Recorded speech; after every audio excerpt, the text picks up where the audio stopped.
우리 함께 오실 말씀은 시편 23편 말씀입니다. 시편 23편 다들 외우셨죠 이제? 뭐 눈 감고도 하실 수 있는데 그죠? 화면 왜 자꾸 띄워주시는지 모르겠어요. 네. 네, 우리 한번 암송하신 분들은 암송하셔도 좋겠고, 네, 아직 잘 모르시겠다 앞에 보시면서 하셔도 되겠습니다. 우리 함께 23편 말씀 읽어보도록 하겠습니다. 여호와는 나의 목자시니 내게 부족함이 없으리로다. 그가 나를 푸른 풀밭에 누이시며 쉴만한 물가로 인도하시는도다.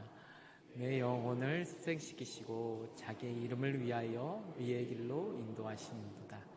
내가 사망의 음침한 골짜기로 다닐지라도 해를 두려워하지 않을 것은 주께서 나와 함께 하심이라. 주의 지팡이와 막대기가 나를 안위하시니라.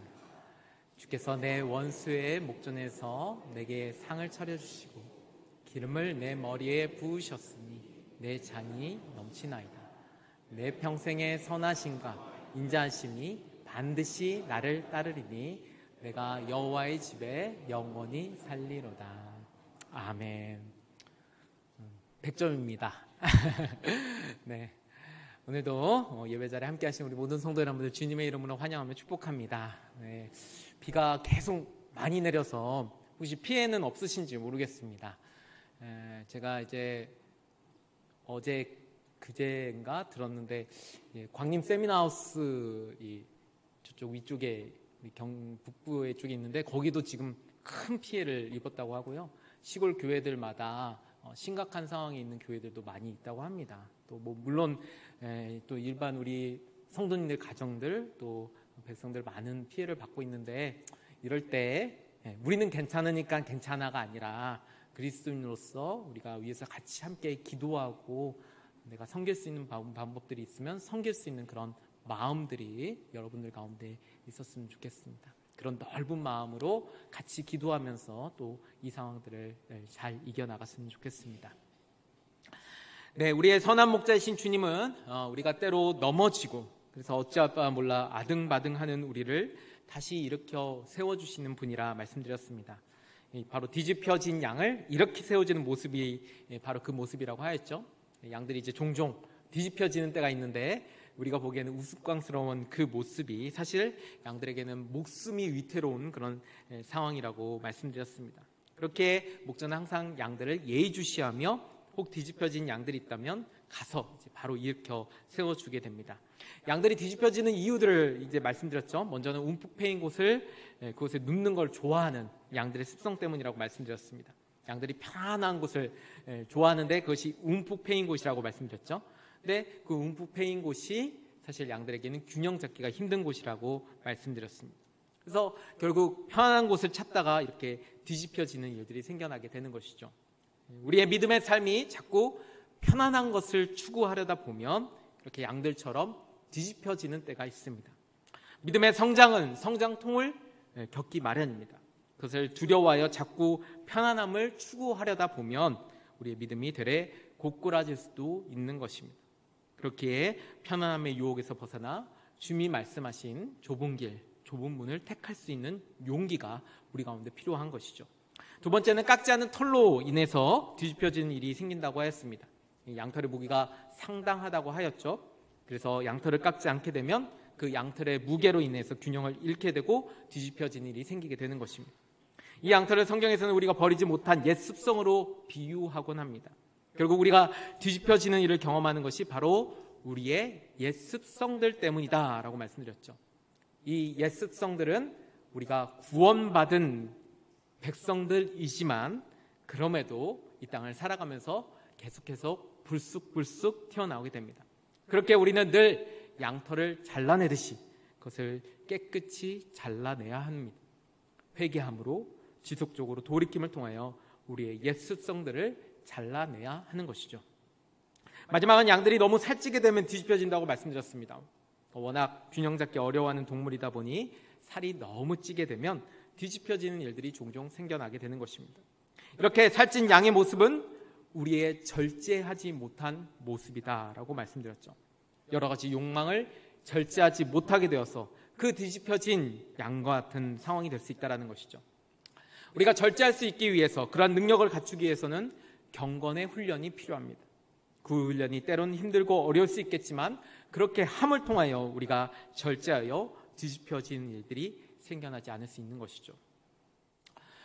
우리의 선한 목자 되신 주님은 이런 상황들로 인해서 우리가 혹 뒤집혀지는 상황이 생긴다 하더라도 우리에게 다가오셔서 다시금 우리를 일으켜 세워주십니다.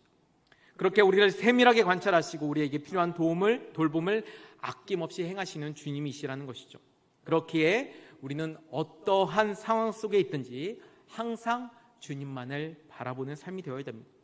혹여 뒤집혀지는 그 상황에 빠진다고 하더라도 그 상황으로 인해서 우리가 두려워하거나 절망하지 않고 오직 주님을 신뢰하는 마음으로 주님께 가까이 나아가며 주님께 부르짖으며 나아갈 때 주님의 그 손길이 우리의 삶 가운데 역사하게 된다는 것입니다.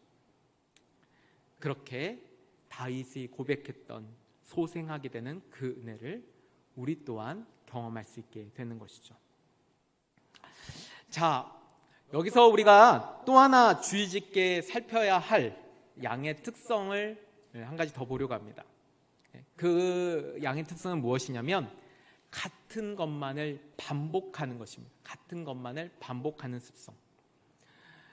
이러한 습성이 고스란히 나타나는 대표적인 모습이 바로 같은 곳에 있는 풀만을 먹는 모습입니다. 같은 곳에 있는 풀만을 먹는 모습.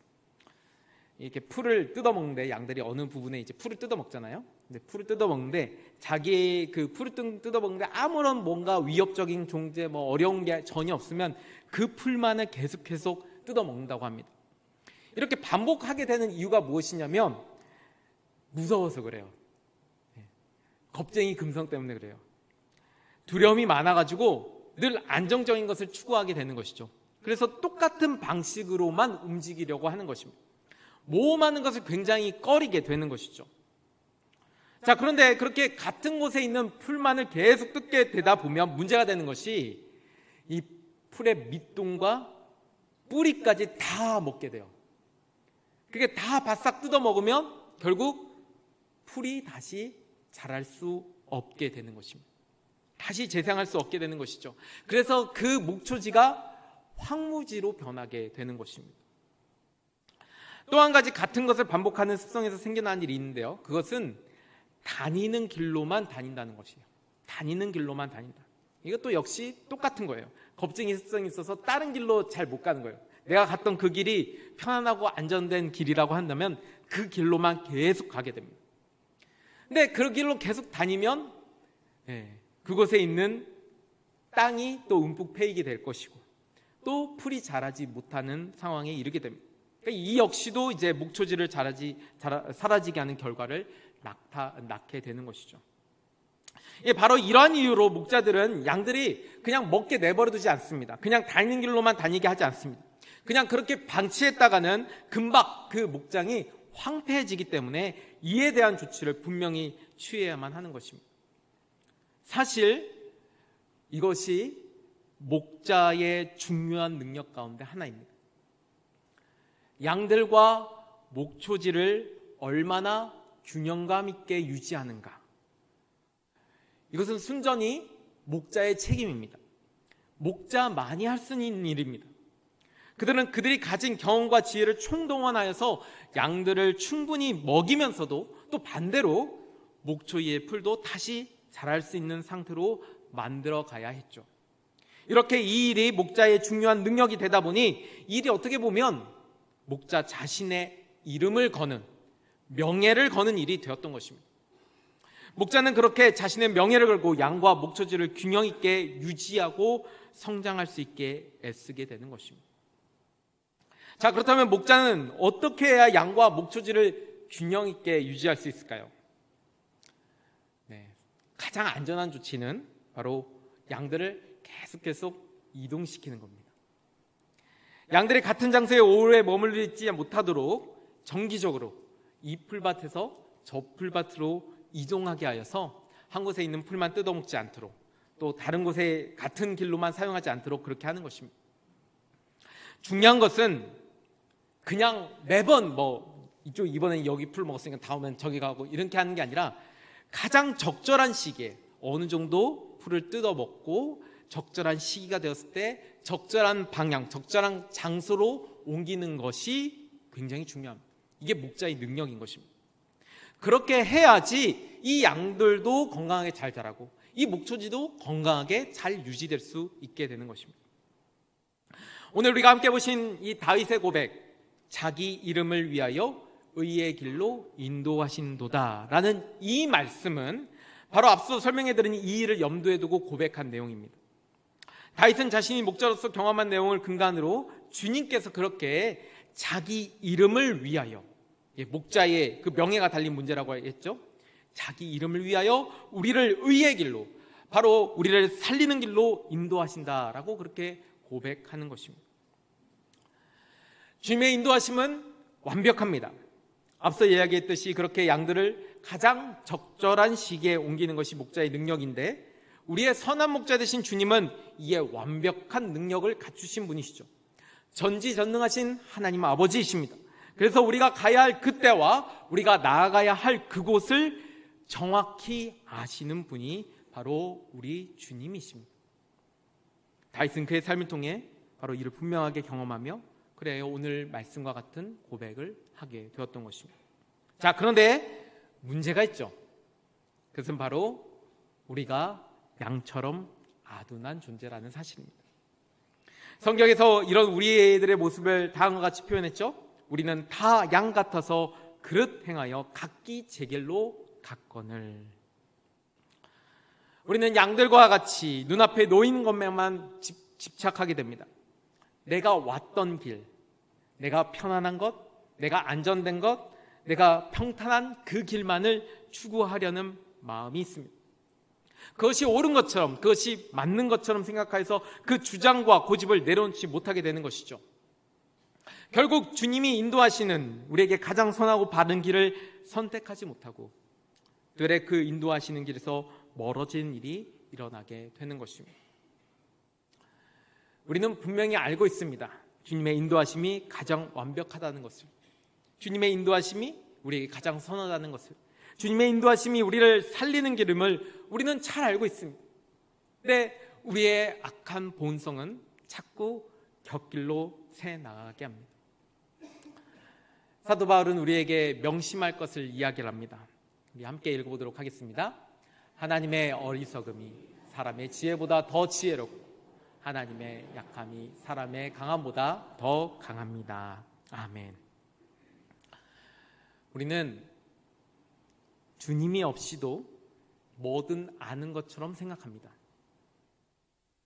주님이 없이도 우리는 뭐든 할 수 있다라고 생각합니다. 물론 주님께서 가장 완전한 길로 인도하시는 분이라는 걸 알고 있지만 우리가 세상 살아가면서 자꾸 그 주님의 존재에 대해서, 우리의 삶의 중심이 되시고 우리의 삶의 왕이 되신 그 주님을 자꾸 끌어내리고 자꾸 내가 그 길로 서려고 합니다. 이런 우리들에게 사도 바울이 이야기를 하는 것이죠. 하나님의 가장 어리석은 것이 사람의 가장 큰 지혜보다 더 지혜롭다. 하나님의 가장 약한 것이 사람의 가장 강함보다 훨씬 더 강하다. 우리는 이 말씀을 기억하며 우리가 어떤 상황들을 직면한다 하더라도 주님의 인도하심이 가장 선한 것임을 기억하고 온전히 따르는 삶이 되어야 됩니다. 그것이 우리에게 가장 큰 은혜며 가장 큰 복이 되는 것이죠. 자, 그렇다면 어떻게 하는 것이 우리가 주님의 인도하심을 따르는 방법이 될까요? 첫째는 앞서 행하시는 주님을 따라가는 삶이 되어야 됩니다. 진정한 선한 목자는 앞에서 인도하게 됩니다. 목자는 절대 뒤에서 양들을 몰아가지 않습니다. 예수님도 이 모습을 명확히 아셨기 때문에 다음과 같은 말씀을 하셨습니다. 우리 함께 읽어보도록 하겠습니다. 목자는 자기 양들의 이름을 하나하나 불러서 이끌고 나간다. 자기 양들을 다 불러낸 다음에 그는 앞서서 가고 양들은 그를 따라간다. 양들이 목자의 목소리를 알고 있기 때문이다. 아멘. 그들 앞서서 가신다라고 그렇게 표현하고 있죠.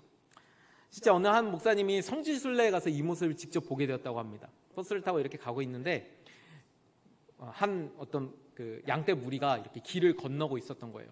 네, 뒤에서 막 한 목자가 막 막대기로 그 양들을 막 내치면서 막 몰아가고 있는 모습을 본 거예요. 그래서 야, 참 어떻게 저럴 수가 있을까 하면서 저 가이드한테 이제 물어본 거예요. 현지 가이드한테. 아유, 저 목자 진짜 무섭게 양들을 저렇게 모질게 구네요. 막 저거 저래서 되겠습니까? 라고 얘기를 했더니 이 가이드 하는 말이 아닙니다. 저 사람은 목자가 아닙니다. 저 사람은 양을 잡으려고 사들인 그 도축업자입니다. 라고 얘기를 하는 거예요. 그러면서 이제 목자는 절대 뒤에서 몰지 않습니다. 앞에서 인도합니다. 라고 그렇게 이야기를 했다고 하죠. 그러니까 선한 목자는 절대 몰아가지 않습니다. 앞에서 이끌어주는 모습인 것이죠. 주님의 앞서 행하시는 이 모습은 출애굽 과정에서 이미 우리에게 분명하게 나타났습니다. 출애굽하여 광야길로 나갈 때 하나님께서는 불기둥과 구름기둥으로 이스라엘 백성들을 인도하시게 됩니다. 이렇게 인도하시는 모습에 대해 성경에서는 이렇게 표현하고 있죠. 여호와께서 그들 앞에서 가시며 낮에는 구름기둥으로 그들의 길을 인도하시고 밤에는 불기둥을 그들에게 비추사 낮이나 밤이나 진행하게 하시니 낮에는 구름기둥 밤에는 불기둥이 백성 앞에서 떠나지 아니하니라. 이 말씀에 보면 그들 앞에서 가시며 라고 얘기를 하고 있어요. 그러니까 맨 앞장서서 주님께서 하나님께서 그렇게 가셨다는 것이죠. 앞서 행하시며 그들의 길을 인도해 주셨다는 것입니다. 이렇게 주님께서는 우리 앞서 계시며 우리의 길을 인도하시기에 주님은 우리의 앞길을 분명히 알고 계시며 그래서 우리가 어디로 가야 되는지 어느 길을 선택해야 되는지를 분명히 아시고 계신 것입니다. 제가 군대에 있을 때 죄송합니다. 우리 여성분들 군대 얘기 되게 싫어하실 텐데 남성분들은 좋아하시겠죠. 군대에 있을 때 훈련을 하면 가끔 이제 행군을 할 때가 있습니다. 행군을 하면 이제 양쪽 이제 길 좌우에 이렇게 붙어 서서 이제 목적지까지 걸어가게 됩니다. 근데 그 걸어가게 될 때 항상 그 대열에 한 10에서 20m 앞쪽에다가 천병을 둡니다. 한 2명 정도 앞에 이렇게 세우게 됩니다. 천병이 뭘 하는 거냐면 앞에 있는 상황들을 정보들을 이렇게 확인하는 거예요. 그래서 앞에 뭐가 있는지, 어떤 위험 요소가 있는지 그것을 확인한 다음에 그것을 이제 지휘관에게 보고하면 지휘관이 뭐 문제가 있을 경우에는 방향을 다른 방향으로 간다든지 아니면 잠깐 멈춘다든지 그렇게 하게 됩니다. 바로 그 천병의 역할을 하나님께서 하시는 거예요. 앞서 나아가셔서 우리가 어디로 가야 되는지 문제가 없는지 말씀해 주시는 것이죠.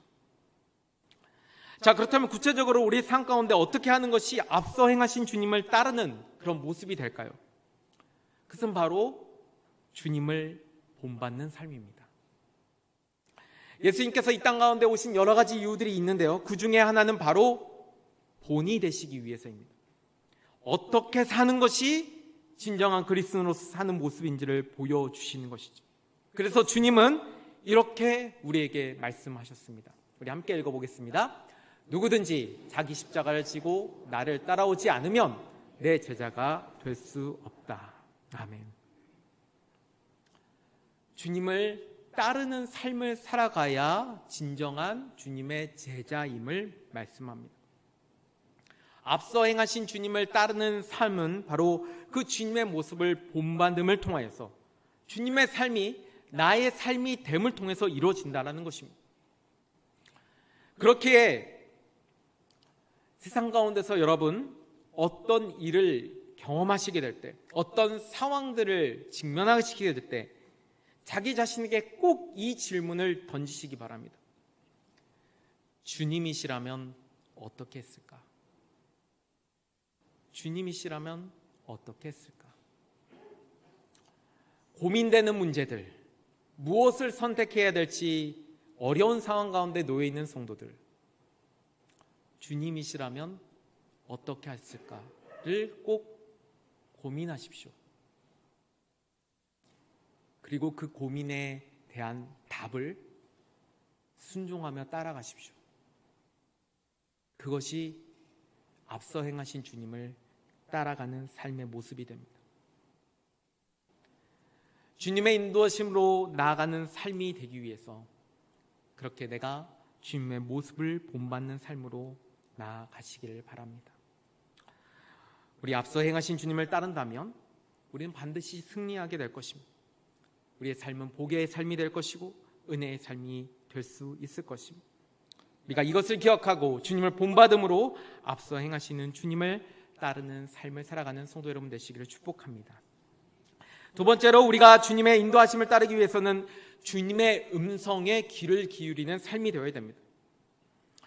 양들은 항상 자기 목자의 음성에 민감하게 반응합니다. 절대 다른 목자의 음성을 듣지 않습니다. 진짜 그럴까요? 궁금하시죠? 네, 보여주십시오. 네, 그런지 안 그런지. 영상 틀어주시기 바랍니다.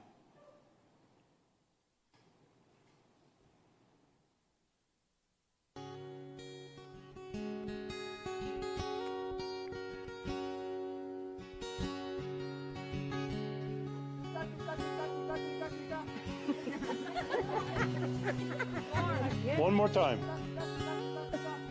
Oh, one is.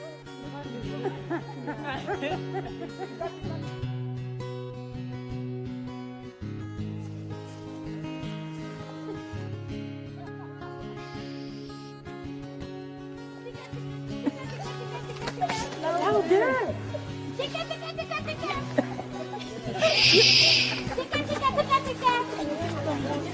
Tika, tika. Tika, tika,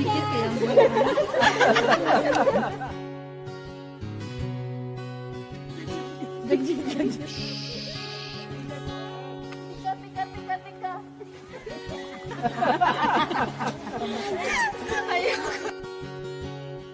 자, 이제 목자입니다.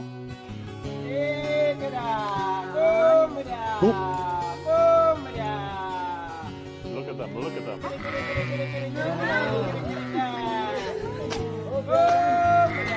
That's amazing. Isn't that amazing? They are coming. Oh my. They are coming. This is high five. God, this is amazing. One more. Was that cool or what? 괜찮습니다. 네, 너무 신기하죠. 네, 자기 목자의 음성을 듣고 그냥 양들이 이렇게 오는 거예요. 예수님도 바로 이런 양의 특성을 잘 알고 계셨습니다. 그래서 이런 말씀하셨죠. 내 양들은 내 목소리를 알아듣는다. 나는 내 양들을 알고 내 양들은 나를 따른다. 이게 그냥 뭐 예수님 만들어낸 얘기가 아니라 실제로 그런 것이에요. 그냥 결국 우리가 주님을 목자로 삼고 살아간다면, 그래서 그 음성에 따른 인도하심을 받으려고 한다면 우리는 그 음성에 민감하게 반응해야 하는 것입니다. 그 음성에 늘 귀를 기울이는 삶이 되어야 되는 것이죠. 자, 그렇다면 어떻게 하는 것이 주님의 음성을 듣는 것일까요? 가끔 어떤 분들은 성경에 나온 기적과 이사들을 생각하시는 경우들이 있습니다. 물론 그러한 일들이 오늘날에도 간혹 일어나기도 합니다. 또 복음을 전하는 일이 금지된 그런 선교지 같은 곳에선 지금도 종종 일어나는 것을 보게 되죠. 하지만 그러한 일들이 오늘날 이 대한민국 땅에서 살고 있는 우리에게 빈번하게 일어나지는 않습니다. 과거처럼 하늘의 음성이 들린다거나 환상을 보는 그런 시대는 아닌 것이죠. 왜 그럴까요? 그것이 더 이상 필요하지 않기 때문에 그렇습니다. 하나님의 음성을 들을 수 있는 여러 가지 방법들이 많이 있기 때문에 그런 것이죠. 첫째는 말씀을 통해서입니다. 말씀을 통해서 우리는 주님의 음성을 듣게 됩니다. 말씀은 우리의 삶의 안내서가 됩니다. 우리의 삶의 지침서가 되죠. 우리 시편 119편 105절 말씀 우리 함께 읽겠습니다. 주님의 말씀은 내 발의 등불이요 내 길의 빛입니다. 아멘. 네, 이 시편 기자의 고백처럼 말씀이 나의 앞길을 인도해주는 등불이 되며 빛이 되어주는 것입니다. 그 말씀에 주님의 음성이 담겨 있으며 우리의 삶에 나아갈 길을 제시해주고 있다는 것입니다. 우리가 하나님의 음성을 듣지 못한다고 한다면 어쩌면 이 말씀에 너무 등한시한 것은 아닐까라는 생각을 해보게 됩니다. 그곳에 주님의 음성, 인도하시는 음성이 담겨져 있는데 우리가 그만한 가치로 여기지 못하여 말씀을 등한시하고 그래서 그 음성을 듣지 못하는 것은 아닐까. 우리가 말씀을 가까이 하는 삶이 되어야 됩니다. 그 말씀에 주님의 음성이 담겨 있기 때문인 것이죠. 둘째로 기도를 통해서 우리는 그 음성을 듣게 됩니다. 보통 기도라고 한다면 우리가 바라는 어떠한 것을 구하는 것을 생각합니다. 근데 우리 기독교에서는 기도가 더 중요한 어떤 하나의 중요한 초점이 한 가지 더 있습니다. 그것은 바로 내 생각을 하나님의 생각으로 맞춰가는 것입니다. 이 말씀 함께 또 읽어보도록 하겠습니다. 내가 나를 부르면 내가 응답하겠고 내가 모르는 크고 놀라운 비밀을 너에게 알려주겠다. 아멘. 자, 말씀해 보니까 하나님 앞에 간절히 부르짖으면 하나님께서 응답해 주신다 말씀합니다. 그 응답하는 내용이 무엇입니까? 크고 놀라운 비밀입니다. 즉 바로 하나님의 계획, 하나님의 뜻을 우리에게 알려주겠다는 것입니다. 그 뜻과 계획을 알을 통해서 우리는 하나님의 생각에 내 삶을 맞춰가는 것이죠. 기도가 바로 그러한 도구가 되는 것입니다. 이처럼 말씀과 기도는 주님의 음성을 듣게 하는 귀한 도구가 됩니다. 그 음성을 듣고 그 음성에 따르는 삶이 되어야 되는 것이죠. 안타까운 것은 지금도 나쁜 목자들이 계속 우리에게 유혹의 목소리를 들리고 있다는 것입니다. 우리를 유혹하고 우리를 그릇된 길로 가게 하는 것이죠. 바로 이 나쁜 목자들의 음성을 물리치고 선한 목자이신 우리 주님의 음성에 귀를 기울이기 위해서 우리가 말씀과 기도의 삶에 매진해야 하는 것입니다. 우리 올해 목표가 믿음의 열매를 맺는 거잖아요. 그죠? 어디에서 믿음의 열매를 맺는다고 말씀드렸습니까? 말씀과 기도를 통해서라고 말씀드렸어요. 이제 올해 반이 지났는데 무슨 열매를 맺으셨습니까? 올해 나에게 인상 깊었던 말씀이 있으십니까? 내 삶을 뒤흔들어 놨던 말씀이 있으십니까? 내가 간절히 기도해서 주님 앞에 아뢰었더니 주님의 뜻이 보이셨습니까?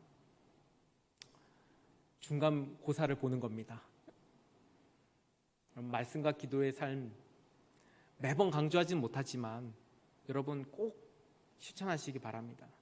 그 무엇보다도 말씀과 기도가 없다면 우리는 아무것도 아닙니다. 여기 예배 드리는 것도 아무 의미가 없습니다.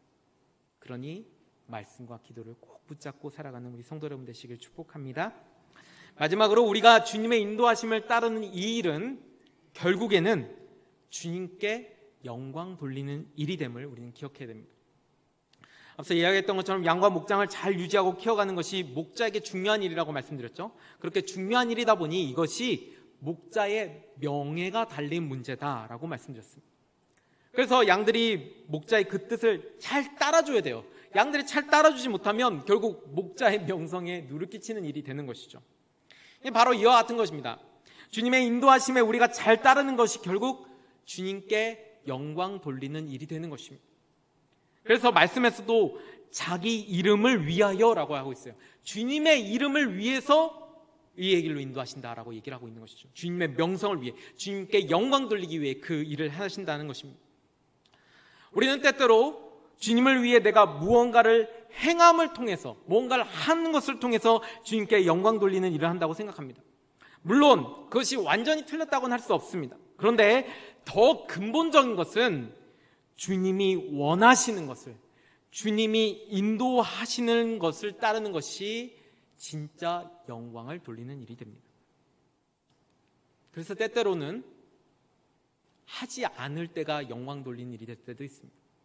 하나님이 멈추게 하는 경우가 있는 것이죠. 하지 말라고 하는 경우도 있습니다. 때때로는 내가 오히려 막 지는 일, 내가 오히려 사람들한테 욕먹는 그런 상황에 놓여있는 일을 행해야 될 때도 있습니다. 하지만 그것이 주님의 뜻이라면 오히려 주님께 영광 돌리는 일이 될 수도 있는 것이죠. 무조건 무언가를 해서가 아니라 주님이 원하시는 것을 행하는 것, 주님이 뜻하시는 것을 행하는 것이 진정으로 하나님께 영광 돌리는 일이 되는 것입니다. 예수님께서 그러하셨죠. 예수님은 죽기까지 순종하심을 통하여 하나님께 영광 돌리는 일을 행하시게 되었습니다. 함께 말씀 읽어보도록 하겠습니다. 자기를 낮추시고 죽기까지 순종하셨으니 곧 십자가에 죽기까지 하셨습니다. 모두가 예수 그리스도는 주님이시라고 고백하여 하나님 아버지께 영광을 돌리게 하셨습니다. 아멘. 십자가의 길을 순종하셨던 예수님, 그 순종하심이 결국 하나님께 영광 돌린 일이 되었다고 말씀합니다. 그러니까 우리 또한 그런 삶이 되어야 되는 것이죠. 순종을 통한 주님께 영광 돌리는 삶. 하나님께서 우리를 창조하셨을 때 우리를 창조하신 목적은 바로 하나님께 영광 돌리기 위함입니다. 말씀에 이 백성은 내가 나를 위하여 지었나니 나를 찬송하게 하려 함이니라 라고 말씀합니다. 찬송하게 하기 위해서 우리를 지으셨다라고 말씀합니다. 영광 돌리게 하기 위해서 우리를 지으셨다고 말씀합니다. 사실 주님은 그 자체로 영광이십니다. 그래서 사람이 우리가 하나님께 영광을 돌리든 돌리지 않든 그것은 주님께 아무런 영향이 끼치는 것은 아닙니다. 하지만 목자 되신 주님은 우리로부터 영광 받기를 기뻐하십니다. 영광 받기를 원하시죠. 그 목적 때문에 우리를 창조하셨고, 그래서 그것이 우리가 살아가야 되는 이유가 되어야 됩니다. 오늘 이렇게 우리가 함께 예배드리는 것 이 자체가 바로 하나님의 창조 목적을 이루기 위한 일이 되는 것이죠.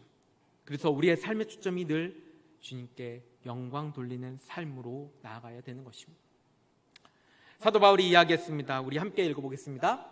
그러므로 여러분은 먹든지 마시든지 무슨 일을 하든지 모든 것을 하나님의 영광을 위하여 사십시오. 아멘. 우리는 주님의 영광을 위해 살아가야 됩니다. 내가 무엇을 선택하든, 내가 어떤 길로 나아가든, 내가 어떤 말을 하든, 내가 어떤 행동을 하든 그것이 하나님께 영광 돌린 일이 되어야 하는 것입니다. 그 인도하심에 우리가 순종하며 따라갈 때 우리는 주님께 영광 돌리는 삶으로 나아가게 됩니다. 여러분, 그 순종이 주님께 영광 돌리는, 주님을 찬양하는 이름을 기억하고 주님의 뜻하신 그 길로 끝까지 나아가는 성도 여러분 되시기를 축복합니다. 사랑하는 성도 여러분, 주님은 우리를 의의 길로 인도하시는 분이십니다. 우리를 살리는 길로 인도하시는 분이십니다. 그렇게 우리는 그 인도하심에 따르는 삶이 되어야 합니다. 주님을 본받음을 통하여 앞서 행하시는 주님을 따라갑시다. 말씀과 기도를 통하여 늘 주님의 음성에 귀를 기울여 따르는 삶이 됩시다. 그렇게 주님을 따르고 순종함으로 주님께 영광 돌리는 삶이 됩시다. 자기 이름을 위하여 의의 길로 인도하시는도다. 이 말씀의 의미를 우리 모두가 깨닫고 그렇게 주님의 인도하심에 따르는, 그리하여 우리 모두 참된 주님의 복과 은혜를 누리는 사랑하는 성도 여러분 되시기를 예수 그리스도의 이름으로 축복합니다. 기도하시겠습니다.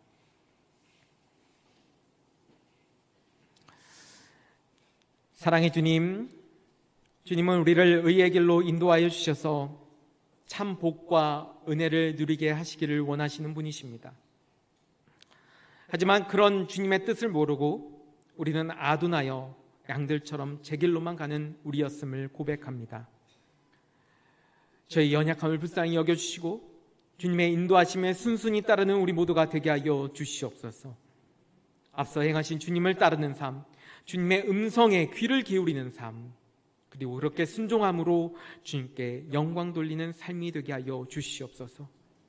그래요, 진정 살리는 그 길로 나아가는, 참 구원의 길로 나아가는 우리 모두가 되게 하여 주시옵소서. 주님의 그 인도하심에 진심으로 감사드리오며 이 모든 말씀 우리 주 예수 그리스도의 이름으로 기도드립니다. 아멘.